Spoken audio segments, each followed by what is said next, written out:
studio, dan juga melalui sambungan Zoom Kurota Ayuni selaku pakar hukum tata negara UI. Terima kasih Mas Dima dan juga Mbak Yuni, Bang Rey yang sudah hadir melalui sambungan Zoom. Ya, selamat sore. Backgroundnya peringatan darurat. Wah, ada apa ini Bang Rey?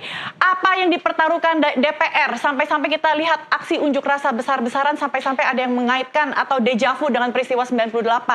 Apa yang dipertaruhkan? Apa kepentingan DPR menabrak putusan konstitusi? Yang dipertaruhkan masa depan demokrasi, dan mereka berkebutuhan untuk mendorong nepotisme politik melanggeng di dalam sistem sistem negara kita gitu. Dan oleh karena itulah tentu kita tidak ingin menggadaikan demokrasi kita untuk kepentingan nepotisme kan. Kita juga tidak ingin apa yang dicapai sepanjang 25 tahun terakhir ini lalu luluh lantak hanya demi kepentingan satu keluarga gitu. Meruntuhkan semua keadaban berdemokrasi, etika berdemokrasi, bahkan pada tingkat tertentu juga meruntuhkan aturan-aturan yang berhubungan dengan demokrasi. Terkait di dalamnya tentu seperti tadi malam atau kemarin ya, dalam konteks pembahasan ya di balik itu. Dalam satu hari tiba-tiba semuanya sudah selesai, tinggal diparipurnakan gitu. Kalau sekiranya mereka mengcopy paste apa yang menjadi putusan MK lalu dimasukkan dalam revisi itu sih mungkin memang nggak butuh waktu. Kenyataannya kan mereka mengubah aturannya gitu, membuat dan membagi ya tidak sebagaimana ketentuan yang sudah diputuskan oleh MK bahwa persyaratan pencalonan itu disamakan dengan persyaratan pencalonan independen gitu.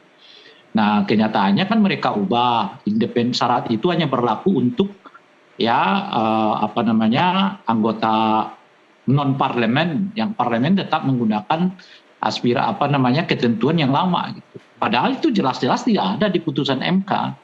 Pun juga yang berkaitan dengan pemberlakuan minimal batas usia kan, yang semestinya sejak dilantik ya seperti putusan MA lalu dikembalikan ke putusan ya perundang-undangan, yaitu sejak ya yang bersangkutan ditetapkan sebagai calon gitu. Jadi artinya mereka menganulir ya keputusan MK ya?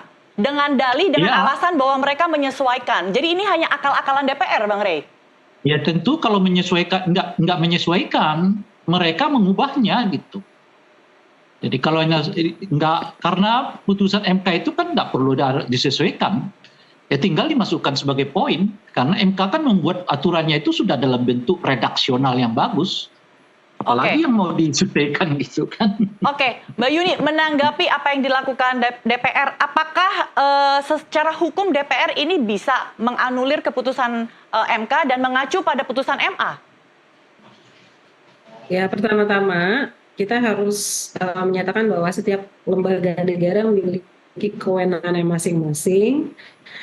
Dan oleh karenanya selama mereka menggunakan kewenangan tersebut sesuai dengan misalnya peraturan perundang-undangan, dalam hal ini pembentukan peraturan perundang-undangan yang baik, kemudian mengikuti prosedur penyusunan dengan meaningful participation, dan kemudian dengan syarat-syarat dan asas-asas pembentukan peraturan yang baik seperti keterbukaan, partisipasi, kejelasan aturan, dan seterusnya, maka sebenarnya DPR bisa membuat peraturan apa saja yang misalnya juga agak berbeda dengan misalnya putusan Mahkamah Konstitusi, dan itu sudah banyak ya, beberapa kali mereka kemudian agak berbeda dengan putusan Mahkamah Konstitusi. Jadi yang menjadi perhatian dari publik hari ini adalah bahwa ini dilaksanakan dalam jangka waktu yang sangat cepat, dan kemudian tidak ada juga mungkin partisipasi publik, dan kemudian ada nuansa-nuansa untuk yang sangat politis ya. Namun hal ini juga perlu kita perhatikan bahwa dari dua hal, dari dua sisi. Pertama adalah dari kelembagaan DPR itu sendiri dan juga dari kelembagaan Mahkamah Konstitusi. Karena pada hari ini kita melihat MK lagi-lagi sama seperti kasusnya Gibran merubah ya aturan main dari pemilihan umum atau dari pemilihan kepala daerah di masa-masa yang sangat dekat. Artinya apa? Ketika dulu MK merubah peraturan tersebut di kala Gibran, kita semua mencaci maki gitu ya. Tapi ketika saat ini ada perubahan yang kemudian dianggap kemudian memberikan peluang untuk lebih inklusif, lebih menjalin seterusnya kita kemudian memberikan apresiasi yang positif.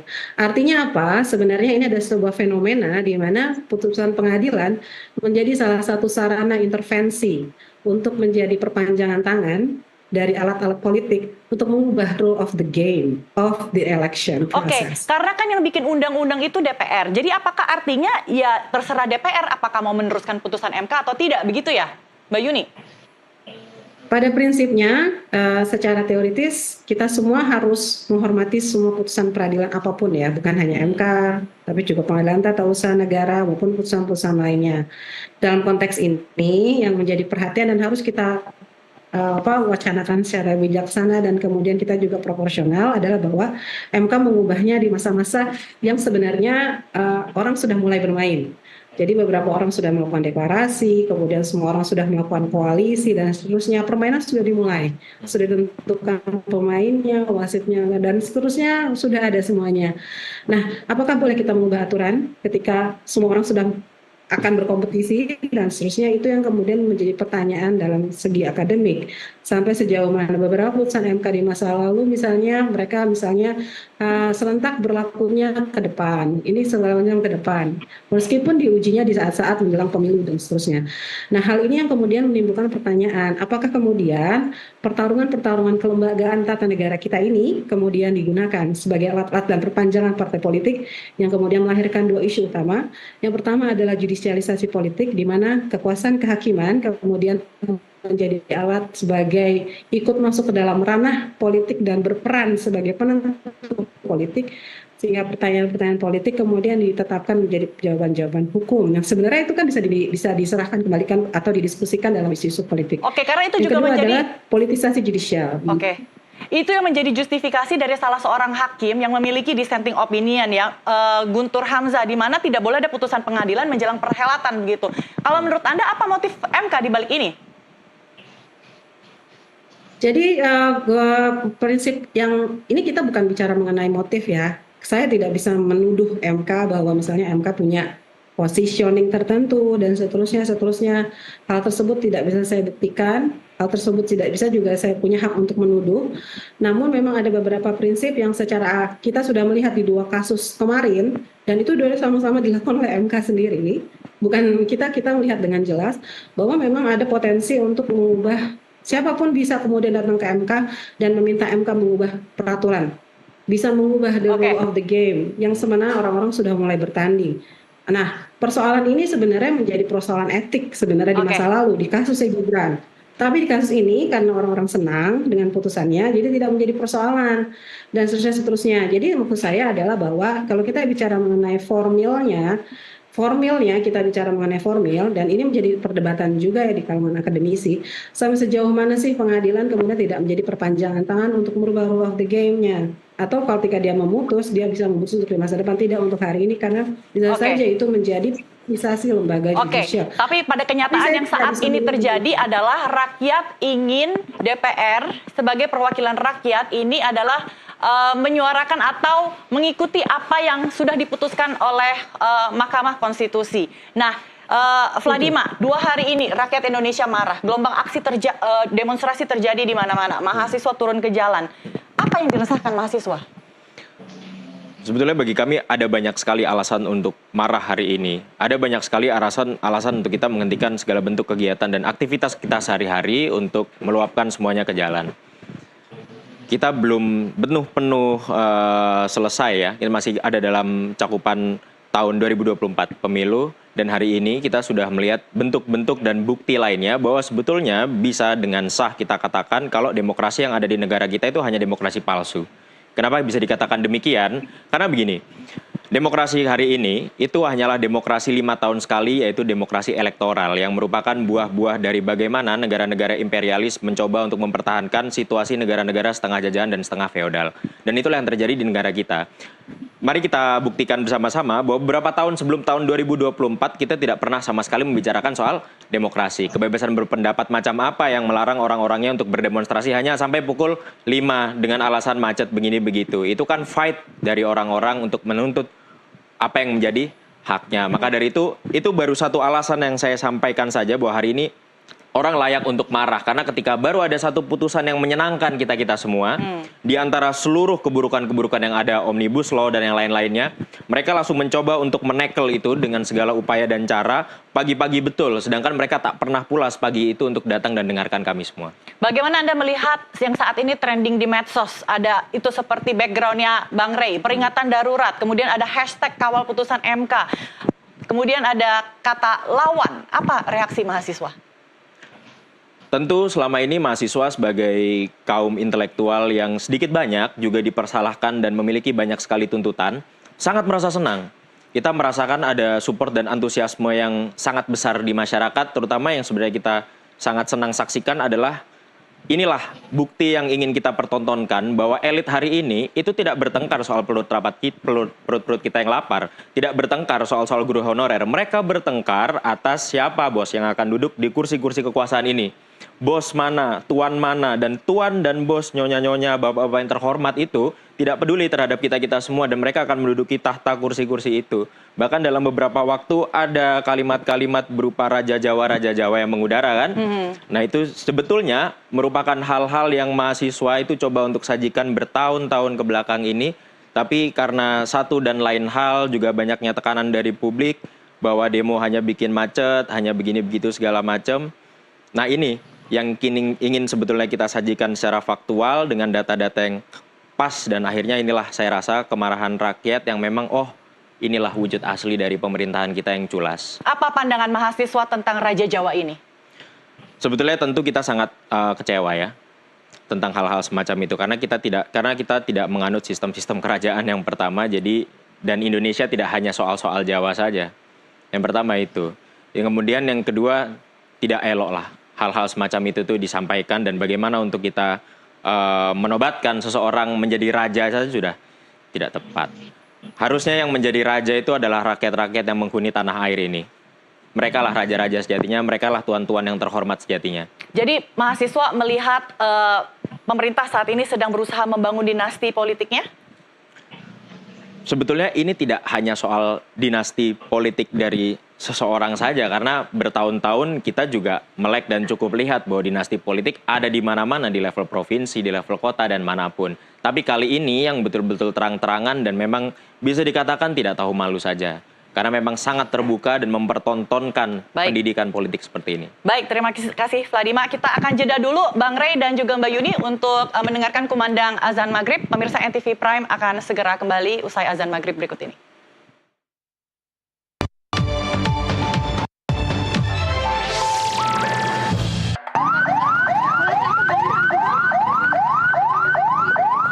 Sipil bergerak, mahasiswa berteriak.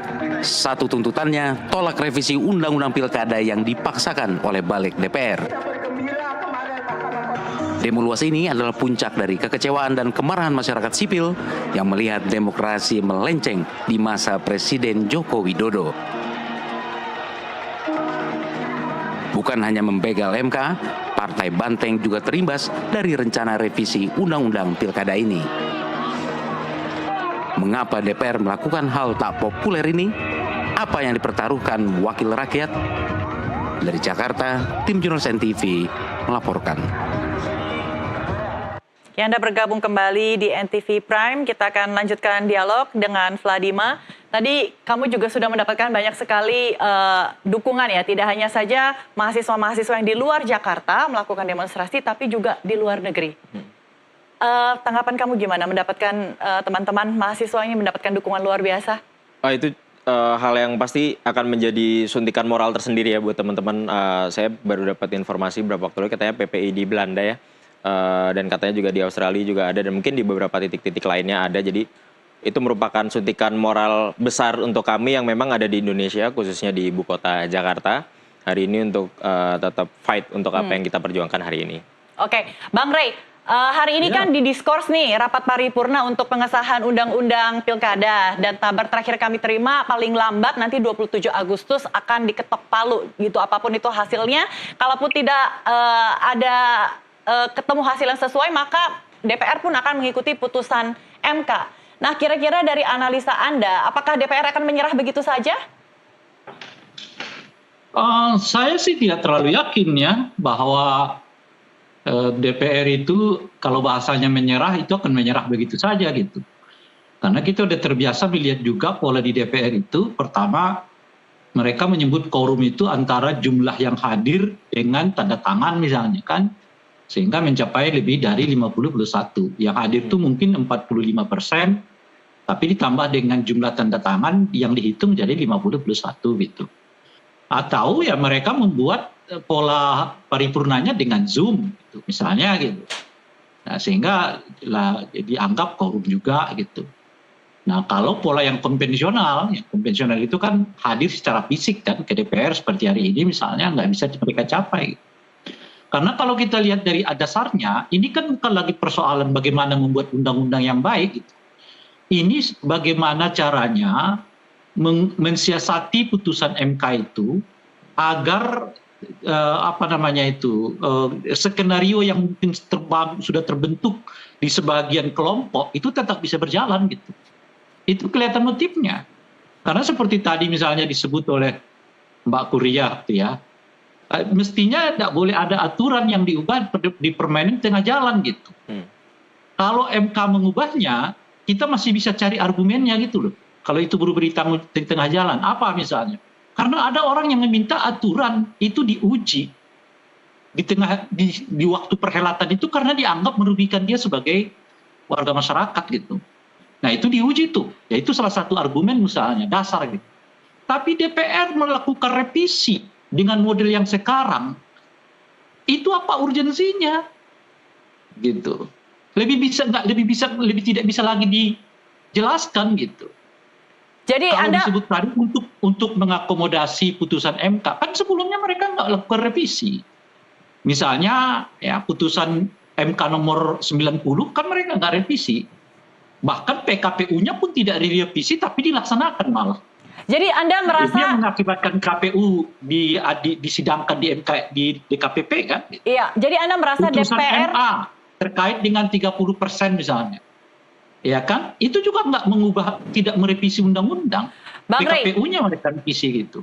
jadi Nah, Anda gimana? merasa DPR akan curi-curi untuk memuluskan revisi undang-undang pilkada ini, dan kalaupun iya, apa yang harus dilakukan oleh masyarakat sipil untuk menghalau, untuk memberhentikan hal ini supaya putusan Mahkamah Konstitusi ini benar-benar bisa dijalankan? Kalau saya sih mengatakan ya dua-duanya jalankan aja sekalian. Yang mau sesuai dengan KPU putusan DPR ya silakan, tapi yang mau menjalankan putusan sesuai dengan putusan MK juga silakan. Jadi yang mana dong? Kan harus pilih salah satu, nggak bisa dua-duanya. Ya sama seperti DPR kan, dia membandingkan antara putusan MK dengan putusan MA. Dia mengatakan saya ngambil putusan MA aja bukan MK gitu. Nah kalau ada dua putusan seperti situasi yang sekarang, orang tetap merasa bahwa putusan MK itu sesuatu yang lebih tepat, lebih konstitusional melalui dari berbagai aspek pun ya jalankan aja. Baik, tapi ini akan timbul reaksi atau gejolak yang begitu besar dari mahasiswa dan juga berbagai elemen civil society, Bang. Maka gejolak itu kan sebetulnya ya itu yang diantisipasi oleh politisi, bukan oleh kita gitu loh. Nah, politisi lah yang mengantisipasi itu semestinya agar tidak terjadi gejolak, agar tidak terjadi reaksi masyarakat, agar tidak ada macam-macam. Karena mereka tidak punya argumen yang cukup untuk merevisi undang-undang ini di tengah jalan. Gitu. Dengan proses proses pembuatan aturan yang nggak sesuai mestinya dengan aturan yang sudah berlaku. Gitu. Oke, sampai ini kan oleh karena itu ini kan nggak akan ada aksi lah kalau misalnya mereka nggak merevisinya dengan cara yang mereka lakukan seperti kemarin.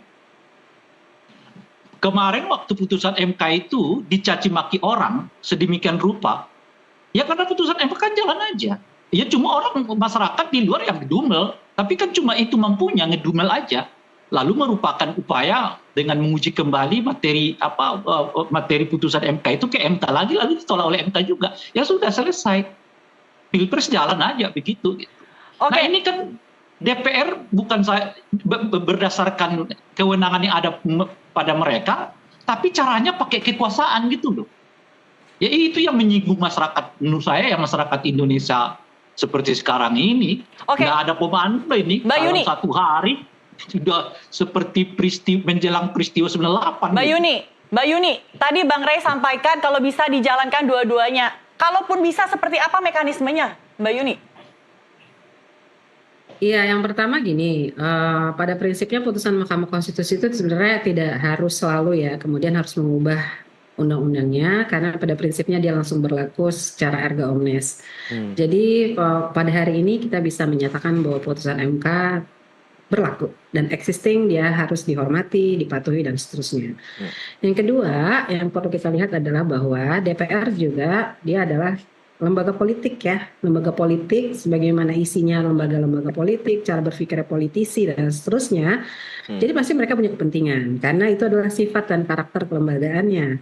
Merespon hal tersebut, maka mereka kalau mau merubah undang-undang pilkada, maka apakah kita bisa menyatakan bahwa dia tidak boleh gitu? Mereka boleh melakukan itu, tapi harus sesuai dengan tata peraturan pembentukan peraturan undang-undang yang baik, keterbukaan, aspirasi dan seterusnya. Jika tidak ada, maka warga negara berhak untuk menguji kembali ke MK dan kemudian MK kemudian berhak kemudian membatalkan atau tidak membatalkan. Persoalannya mau sampai kapan nih vicious circle ya, lingkaran setan yang kayak gini nih bakal terus berlangsung.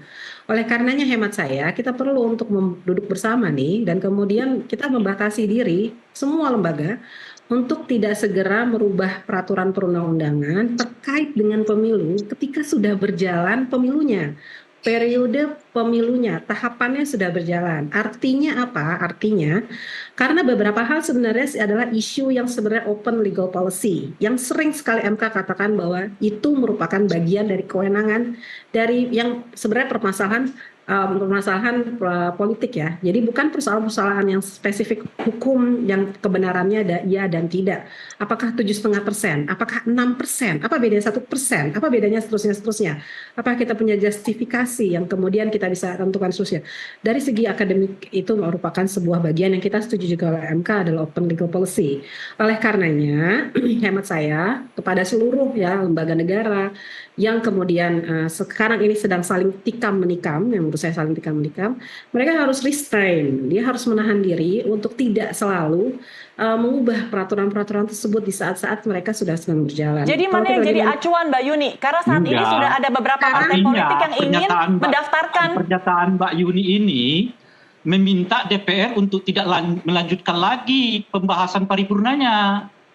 Cukup putusan MK itu aja. Sebab kalau nanti diputuskan oleh DPR lagi berbeda dengan putusan semula, ini akan muter-muter, nggak selesai-selesai. Nah, makanya himbauan Mbak Yuni jadi penting supaya sebaiknya DPR sudahlah tangguhkan saja revisinya nanti setelah pilkada dilakukan gitu loh kira-kira tuh. Jadi maksud saya yang sekarang existing berlaku adalah MK karena memang sudah diputus dan kemudian secara erga omnes. Persoalannya adalah bahwa semua pihak harus menahan diri dan ke depan kita perlu untuk membentuk peraturan perundang-undangan untuk menahan diri untuk tidak kemudian menguji dan karena gini saya punya juga sebuah penilaian ya bahwa ini adalah perpanjangan tangan yang mungkin saja terjadi yang dikenal sebagai politisasi judicial. Di mana hakim-hakim MK sendiri pun kita kenal dan kita sudah tahu kubu-kubu dan seterusnya yang mungkin saja ini juga terjadi dan walaupun kami tidak bisa kemudian mendeklar atau menyebut hal tersebut tapi indikasi-indikasi dan seterusnya sebagai fakta-fakta yang kita bisa baca sebagai behavioral justice science ya kita udah bisa ketemu itu sih beberapa isu. Mbak Yuni, apakah ada konsekuensi untuk partai politik yang mungkin nantinya tidak ingin mematuhi putusan MK? Tentunya kita bukan bicara mengenai sanksi yang secara hukum dan administratif ya, karena pasti kalau misalnya memang sampai hari ini DPR kemudian tidak kemudian melanjutkan pembahasan RUU-nya dan seterusnya, maka tentu semua pihak wajib untuk mematuhi putusan MK meskipun undang-undang pilkadanya tidak diubah. Itu yang pertama, artinya apa? Seluruh peraturan perundang-undangannya mengikuti terhadap putusan MK tersebut. Namun apabila tiba-tiba RUU pilkada kemudian disahkan menjadi undang-undang pilkada, maka tentu warga negara yang memiliki hak konstitusional juga bisa menguji ke MK baik secara formil ataupun material. formil. Apa fungsi pengujian formil? Dia kemungkinan besar akan melakukan relegislasi, memperbaiki proses pembentukannya, sehingga dia belum bisa berjalan sampai pembentukan perundang-undangannya sesuai dengan pembentukan peraturan perundang-undangan yang baik, yang itu mengikuti meaningful participation. Yang kedua, apabila dia bicara mengenai materi, maka dia harus diuji kembali apakah substansinya memang melanggar hak konstitusional warga negara dan seterusnya, sama seperti putusan 60 yang sedang diuji yang sudah pernah diuji di MK.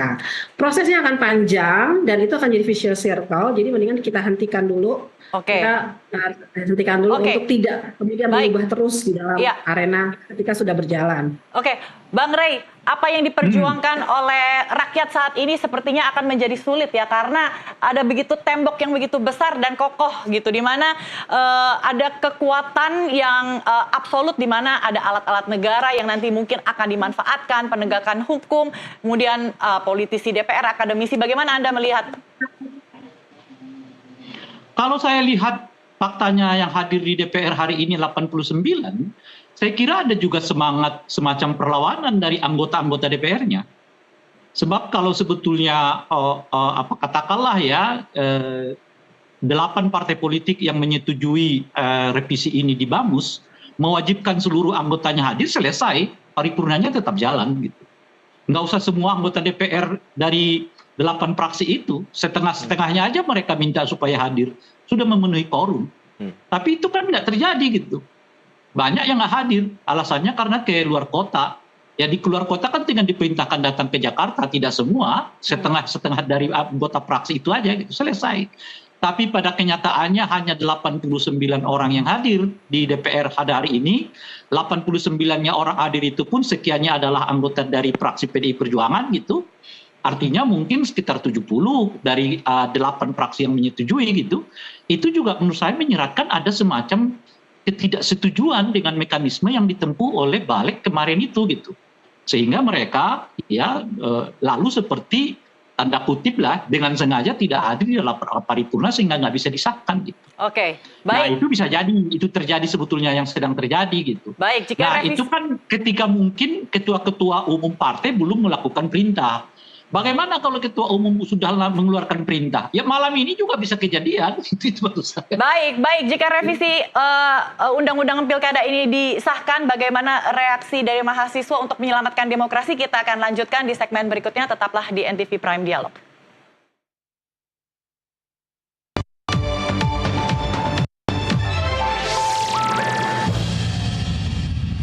Terima kasih Anda masih bersama kami di NTV Prime. Vladima, saat ini kita tahu rapat paripurna pengesahan revisi Undang-Undang Pilkada Diskurs ditunda karena reaksi yang begitu besar ya dari berbagai elemen masyarakat. Nah, kita tidak tahu, kita melihat ya, kita tahu DPR ada yang bercanda, DPR singkatannya Dewan Perampok Rakyat. Nah, kalau perampok kan punya banyak akal bulus gitu. Nah, seberapa kuat ini mahasiswa mengawal agar tidak kecolongan nantinya? Oke, sebenarnya mungkin saya sampaikan atas pengalaman tahun lalu mungkin ya. Jadi beberapa teman-teman tuh ada yang mengawal langsung di tempat di MK kan, mereka tunggu. Ternyata semua putusan dikira waktu itu sudah selesai dibacakan dan ternyata kawan-kawan sudah berangsur-angsur pulang, ternyata tiba-tiba diketok kan, masih diketok segala macam dan lolos. Nah kali ini kita punya metode-metode yang berbeda rasanya. Wah, udah belajar dari yang lalu-lalu ya. Oke, apa itu strateginya? Kita belajar. Sebenarnya nggak bisa saya sampaikan banyak di sini ya, karena nanti lawan akan membaca itu. Iya. Oke, jadi spill dikit boleh. Tapi salah satu di antara yang lainnya adalah teman-teman hari ini tentunya kalaupun misalnya pulang, itu tidak betul-betul pulang secara sungguh-sungguh pulang. Apa tuh artinya? Pulang tapi tidak sungguh-sungguh. Jadi mungkin ada beberapa yang akan menetap di beberapa titik dan tempat gitu. Oke, jadi sedia. Jadi nginap di depan gedung DPR, berkemah. Mungkin ada yang seperti itu. Saya soalnya dengar katanya ada beberapa mobilisasi untuk tenda, logistik konsum gitu. Bahkan ada nasi, roti dan lain-lainnya gitu dari teman-teman yang memang solidaritas. Jadi teman-teman di kampus ada yang galang dana bersama gitu, terus habis itu nanti pada jalan buat ngebagiin logistiknya di sana. Kira-kira kayak gitu. Tapi kalaupun misalnya hari ini akhirnya oh ya udah deh kayaknya emang hari ini udah aman karena emang udah selarut ini, udah nggak ada apapun itu lagi. Kalau kemarin kan kejadiannya sore kan. Kalau ini kan udah cukup gelap juga, jadi kalaupun balik ya mereka akan merencanakan untuk esok hari seperti apa. Kalau Karena kan diketoknya tengah malam? saya rasa kalau diketoknya tengah malam, teman-teman pasti masih siap lagi buat balik ke jalan dan itu bukan hal yang pasti diinginkan sama pemerintah. Saya yakin mereka akan kacau balau di situ dan pasti akan muncul lagi narasi bahwa ini nggak tertib nih, ini perusak stabilitas nih, mahasiswa yang salah. Padahal Apa kita sih kan nggak gerak. secara kalau nggak ada konkret semacam yang itu. diperjuangkan mahasiswa? Dalam hal ini sepertinya kawan-kawan mahasiswa di seluruh Indonesia tidak sepakat tentang apa yang terjadi, apa yang dipertontonkan oleh elit-elit politik dan penguasa-penguasa kita. Tuntutannya apa aja? Dulu kalau misalnya kita dikasih tahu demokrasi keterwakilan, mereka sama sekali tidak mewakili kita hari ini. DPR kita tidak mewakili kita. Kalau satu tuntutan yang pasti dan jelas secara praktis tentunya mereka menginginkan bahwa DPR tidak menjegal putusan-putusan MK yang ada kan dan membiarkan itu untuk tetap seperti itu saja. Namun kalau untuk tuntutan-tuntutan lainnya sebenarnya tentu banyak karena ada banyak sekali permasalahan di berbagai lini dan sektor yang ada di negeri ini kan. Tapi untuk konkretnya tentu kawan-kawan tidak menginginkan putusan MK itu dijegal melalui manuver ataupun skenario apapun. Oke, apa yang ingin Anda sampaikan kepada DPR yang mungkin saat ini bingung harus bagaimana? Kalau DPR bingung hari ini harus bagaimana, rasanya turun saja. Kayaknya itu, kalau mereka bingung. Kalau mereka tidak mau turun, ya patuhi Baik. permintaan tuan-tuannya. Baik, Bang Rey? Oke, saat ini sepertinya... Saya baru baca tweetnya Pak Dasko. Apa itu? Itu kalau saya lihat tuh pertengahan jam 17 lewat 18 detik ya. Jadi jam 5 lewat 18 menit yang lalu kayaknya. Iya. Menjelang maghrib berarti ya. Beliau mengatakan di tweet itu pengesahan revisi undang-undang pilkada itu dibatalkan istilah beliau. Oke. Jadi bukan lagi di skors ya, sidangnya bukan lagi di skor, tapi rapat pengesahannya sudah dibatalkan. Artinya alias mungkin artinya nggak ada. Itu pemahaman kita kalau disebutkan dibatalkan ya. Oleh karena itu beliau mengatakan yang berlaku untuk pendaftaran tanggal 27 Agustus yang akan datang menggunakan undang-undang pilkada hasil JR ke Mahkamah Konstitusi. Anda percaya hal itu, Bang Rey? Mengingat politisi ini tidak begitu bisa dipercaya omongannya, apalagi tweetannya. Jelas dari awal saya coba kasih info ini jelas dari awal saya mengatakan saya nggak terlalu yakin karena mereka mau ubah besok mereka ubah gitu loh.